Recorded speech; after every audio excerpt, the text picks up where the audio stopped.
So what can you think that can help you have more compassion? I can tell you one thing, pray for them. He said, pray for those who persecute you. Pray for the people who abuse you. Pray for them. Pray for them. Why? Because they're children of God also.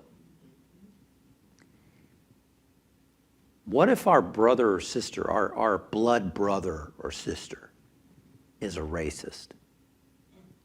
If our blood brother or sister is doing stuff that we don't agree with,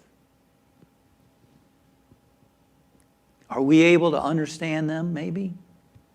Are we going to write them off and say, I hate them?